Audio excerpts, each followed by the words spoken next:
Assalamualaikum warahmatullahi wabarakatuh. Nama saya Sinta Nurul Amanati, NIM 180211045. Saya dari program studi Ilmu Komunikasi Universitas Muhammadiyah Cirebon. Di sini saya akan menjelaskan materi mengenai landasan ilmiah komunikasi, klasik, kontemporer, dan filsafat ilmu. Ilmu komunikasi merupakan ilmu terapan, artinya ia menerapkan asas-asas ilmiah teori, generalisasi, dan penemuan ilmiah dari 4 ilmu sosial dasar yang telah melandasinya. Tidak bisa dibayangkan seorang ilmuwan atau pakar komunikasi yang bergerak pada dataran praktis sekalipun jika ia tidak memahami atau menguasai prinsip-prinsip ilmu sosial dasar, karena yang menjadi inti perhatian sehari-hari adalah perilaku manusia dan perubahan sosial. Tidak berarti bahwa sebagai ilmu terapan ia lantas menjadi pasif. Ia justru harus aktif berkreasi, berinovasi, dan berimajinasi melalui penelitian, pengembangan, dan penyebaran dalam situasi real. Dalam hal ini, ia akan dibimbing oleh masalah-masalah implementasi praktis maupun masalah-masalah konsepsional teoritik.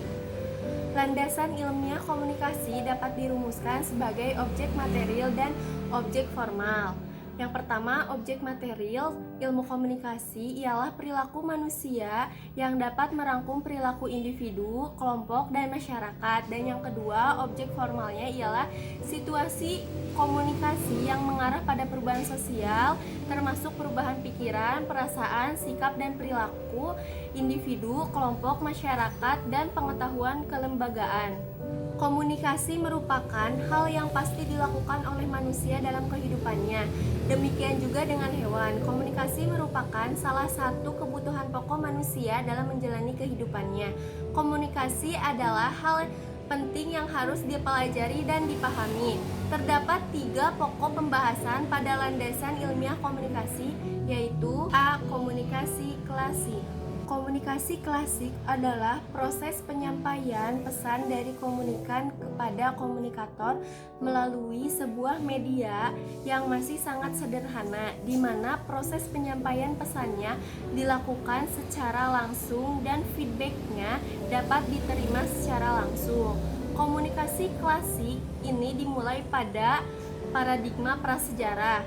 Pada zaman paradigma tersebut sudah ada proses komunikasi, dan ini merupakan proses komunikasi pertama kali yang masih sederhana sekali, yaitu sumber pesan penerima.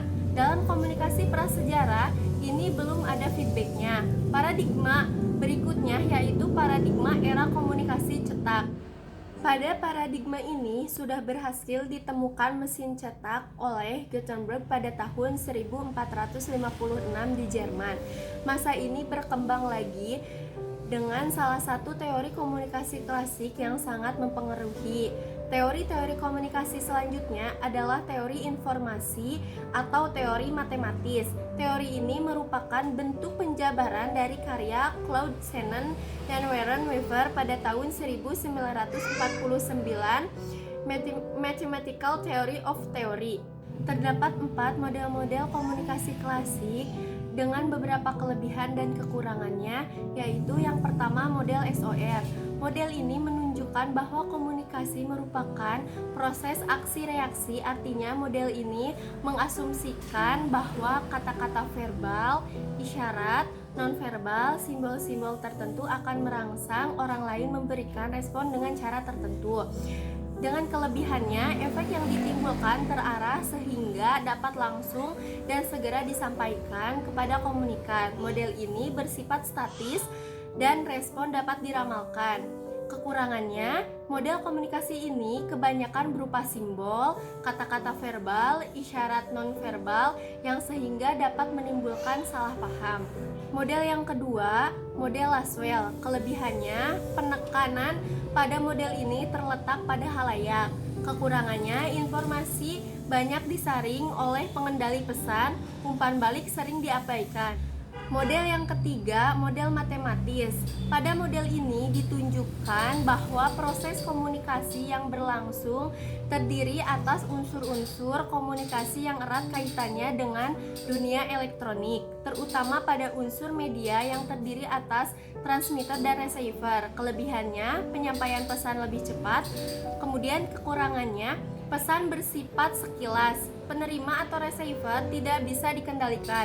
Pesan tertuju untuk umum, jadi tidak memandang itu tua, muda, maupun anak-anak. Model yang keempat, model convergence. Kelebihannya, tidak terjadi atau jarang ada kesalahpahaman karena pertukaran informasi pelaku komunikasi untuk mencapai kebersamaan, pengertian satu sama lainnya sesuai dengan saat mereka berkomunikasi. Jadi, tidak ada penyaringan dalam penyampaian pesannya. Efek yang ditimbulkan dapat direkayasa, artinya kendala dan rintangan akan bisa dihilangkan melalui perencanaan awal dalam proses penyampaian pesan. Kekurangannya, semua komunikasi dalam model ini tergantung penuh pada narasumber dan penerima. Karena suatu objek pesan tidak sempurna secara penuh, dikarenakan tidak ada manusia yang memiliki pengalaman yang persis. B. Komunikasi kontemporer. Komunikasi kontemporer sering identik dengan komunikasi virtual. Komunikasi virtual adalah proses penyampaian pesan yang dikirimkan melalui internet atau cyberspace.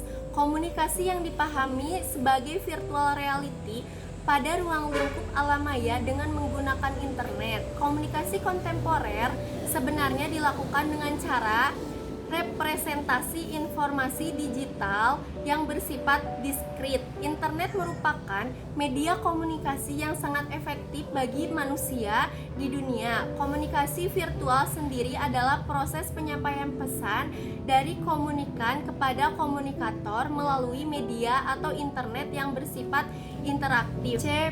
Filsafat ilmu. Filsafat dalam bahasa Yunani yaitu filosofia, mengandung makna cinta akan kebijaksanaan atau kebenaran. Sementara itu, filsafat ilmu dapat diartikan sebagai landasan pemikiran yang mendasar dari suatu ilmu untuk mencapai kebenaran.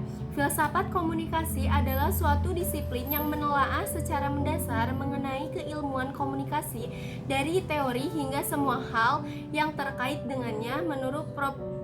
Onong Ochana Effendi. Filsafat komunikasi adalah suatu disiplin yang menelaah secara fundamental, metodologis, analitis, kritis, dan holistis teori. Landasan ilmu komunikasi yang pertama, sebagaimana induk dari ilmu pengetahuan adalah filsafat. Filsafat melandasi ilmu komunikasi berdasar teori dari Aristoteles dan Plato, yaitu etos, patos, dan logos. Yang pertama ada etos. Etos dapat pula diartikan sebagai etika, yaitu etika dalam keilmuan. Hal ini memberikan landasan dan batasan serta rambu-rambu kepada para ilmuwan dalam pengembangan ilmu pengetahuan. Kemudian menjadi hal yang teramat penting kaitannya dengan hubungan ilmu pengetahuan dan masyarakat. Dan yang kedua, patos. Patos dapat diartikan sebagai sebuah rasa atau emosi yang ada dalam diri manusia yang notabene akan terus memiliki rasa terkait dengan keindahan dan penghargaan. Kemudian, atas dasar rasa ini, manusia memiliki kemampuan untuk dapat meningkatkan dan mengembangkan ilmu pengetahuan. Dan yang terakhir, logos. Logos atau dapat diartikan sebagai logika merupakan bagian dari filsafat yang memberikan pedoman kepada para ilmuwan untuk senantiasa mengambil keputusan secara rasional. Keputusan diambil berdasarkan kajian, pertimbangan, serta argumen-argumen logis yang dapat diuji kebenarannya. Terima kasih atas perhatiannya. Mohon maaf bila banyak kekurangannya atau ada salah kata. Terima kasih. Wassalamualaikum warahmatullahi wabarakatuh. Wah!